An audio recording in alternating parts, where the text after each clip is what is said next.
Everybody, good morning. It's Doom here from Dungeons and Doom Biscuit, and we're back for part 2 of the dungeon tiles for the Caverns of Bachoran. So I'm just going to get a little bit of this here gray. This is elephant gray. It's a light gray, and you can see that this dried with that baking soda kind of showing. That'll be all right. It won't kill us.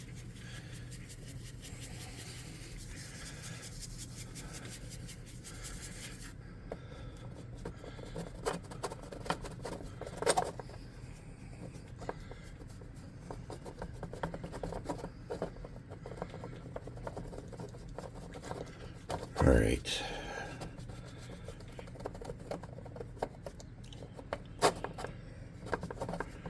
Sweet. Let's set that off to the side. I don't think we're going to need that again, but we might. You never know. I might want to come back over with a beige and a brown, right? Or a beige and a gray. All right. So let's get some colors here. Let's get a dark brown. You know what? Let's start with a light brown because that's what I always do on these. I'm getting some territorial beige. And a sloppy, crappy brush.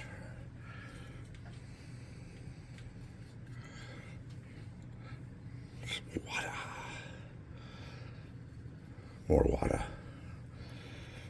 My filthy paint water that I didn't dump yesterday. That's not wet enough. Or is it more wet?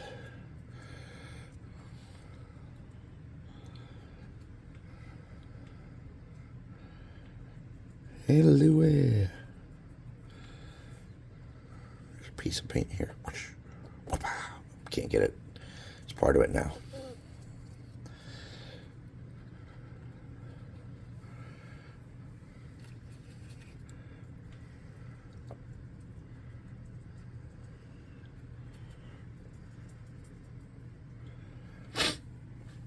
More of this brown and some water tonight.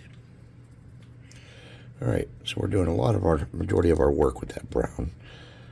We're just going to kind of get it going, get some flows. See if I can knock that piece of brown paint out of there. Chow-pow. Now it's painted to it. Come along. There we go. Got it. Nice.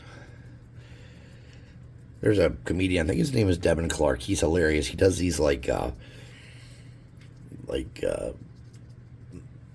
TV announcements for movies and Star Trek and stuff. And he says like, dude. He's like, just super funny. He's on Facebook. He might be on YouTube too. I didn't check.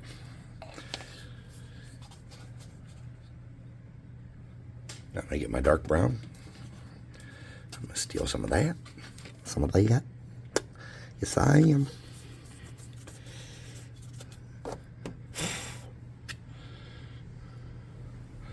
And some water. And more water. And we're going to drag that around into some of those gaps. And I'm more interested in doing some of this rock area up here with it. Very interested in such a thing.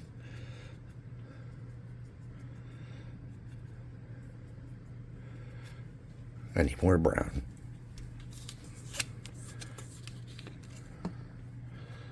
Give me your brown. That sounds really pervy. Sweeney probably laughed when he heard that. You know he did. If anybody's gonna laugh at some pervy, dirty shit, it's gonna be Sweeney. Lover of glue condom jokes. Dude loves glue condoms.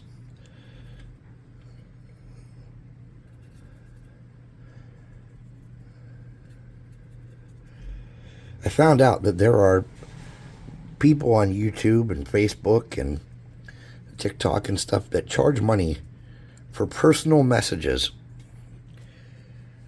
I will be honest with you. If you know somebody that actually cares enough about my channel that needs a personal message for a holiday, that doesn't cost money. Just get on Discord, say, hey, Doom, I need you to post a video on YouTube thanking so-and-so or saying happy birthday to so-and-so or whatever, and I will just do that, and that will not cost you anything. Or I'll just give a shout out in the middle of a video, or I'll make a specific video just for them if that's what you need. But do not think for a moment that my time is so valuable that I would charge you for 30 seconds of me saying hi to you and your people. I am just a normal human being, and I would be so flattered if somebody actually was that entertained by me to want that. So, that's way too much. Gives me yellow.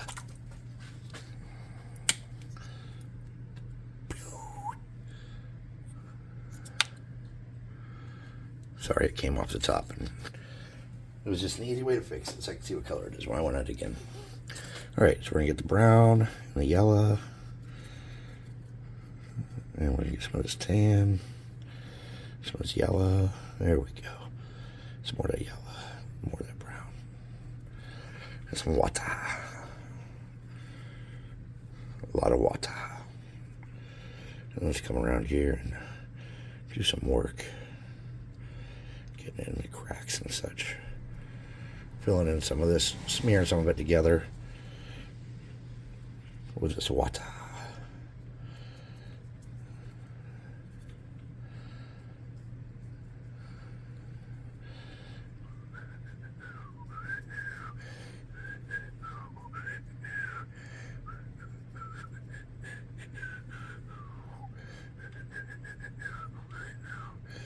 So, I'm always preaching about being kind.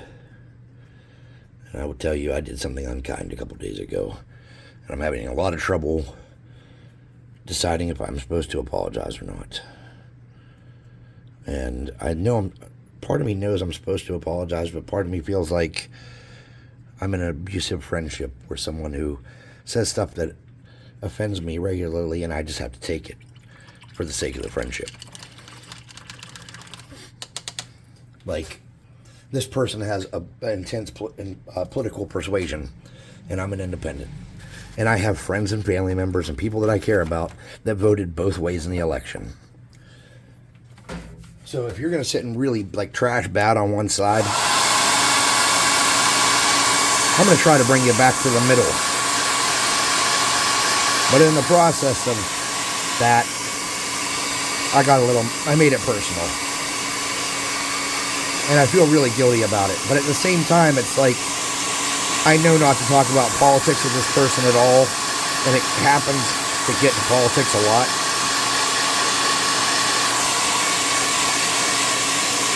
And I wasn't mad for my sake, is the worst part of it. I was mad because people that I love voted opposite of him. And he's pretty much calling them retarded and stupid and evil. And it hurts my heart that someone that I care about thinks like that. But, you know, politics have become so polarized that that's very common now. So look at this. We have a nice little thing here. So let's get a little bit of gray again. So anyways, I'm still tossing around the concept that I do owe somebody an apology.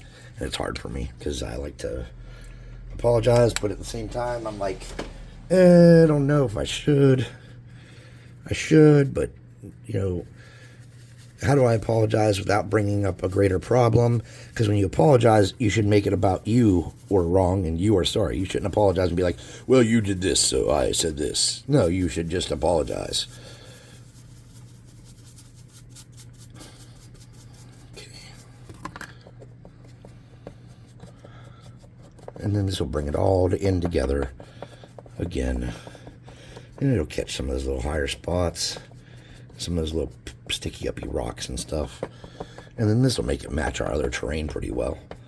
And you don't care if it's exactly, but you want it to be ballpark, right? Right.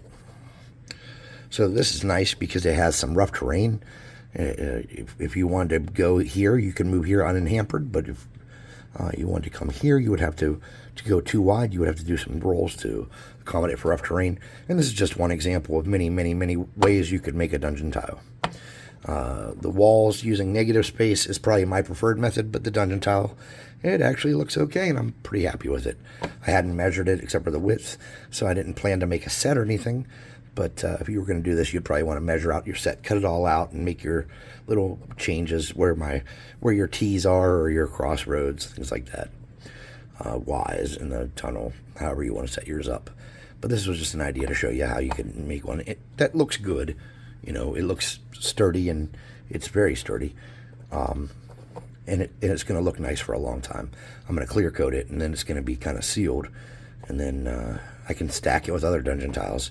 But since I'm not making a set of these, I wouldn't really need to do all that. So I'm not going to seal it or anything. But anyways, thank you guys so much for watching. Please like, subscribe, share, hit the notification bell icon. Think about people that you've been unkind to, and leave comments about stuff not about that. Leave comments about something else. Leave comments about my tile. Don't leave comments about me being rude or me being a hypocrite. I don't set out to be a hypocrite. I'm not perfect. I'm ever growing, trying to become a better person. So let's see. Buy some miniatures from us. That'd be sick. We'd love that. And check out the Discord. Hang out with us. That'd be great too. If you guys hop on the Discord and show us what you're making, what you're working on, you'll be impressed. Somebody made their first STL of a worm, and my intent is to print that worm and paint it here on the channel when he is done working on it, or she. I'm not sure if it's a boy or a girl. Names are a little deceiving these days, and I don't know what's going on. But anyways, there you go. Thanks for watching. We'll see you next time.